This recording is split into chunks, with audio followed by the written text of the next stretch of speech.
வேண்டுதல் நிறைவேற முருகனுக்கு இந்த நெய்வேத்தியம் படைங்க. உங்களுக்கு முருகன் பிடிக்கும்னா ஓம் முருகா என்ற கமெண்ட் செய்யவும். முருகருக்கு பிடித்தது என்று ஒரு சிலர் இருக்கிறது. அவற்றில் முக்கியமானது நெய்வேத்தியம். முருகனை வழிபடும்போது முருகனுக்கு பிடித்த நெய்வேத்தியத்தை செய்தாலே போதும், உங்களுக்கு முருகன் அருள் கிடைக்கும். அப்படி முருகனை வழிபடும்போது முருகருக்கு பிடித்த நெய்வேத்தியத்தை வைத்து வழிபட்டால் முருகன் மகிழ்ச்சி அடைவார்.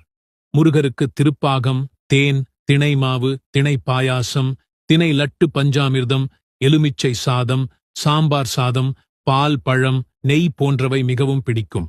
அதிலும் குறிப்பாக தேன், திணை லட்டு, திணை மாவு, திணை பாயாசம், திருப்பாகம் முருகனுக்கு மிகவும் விருப்பமானது. முருகருக்கு உகந்த நாள் ஆன செவ்வாய்க்கிழமை, சஷ்டி திதி, கார்த்திகை நட்சத்திரம், தைப்பூசம் அன்று இந்த நெய்வேத்தியங்களை செய்து வழிபட்டால் உங்களுக்கு முருகன் அருள் கிடைக்கும். இந்த வீடியோ பிடித்திருந்தால் மறக்காமல் லைக் பண்ணுங்க.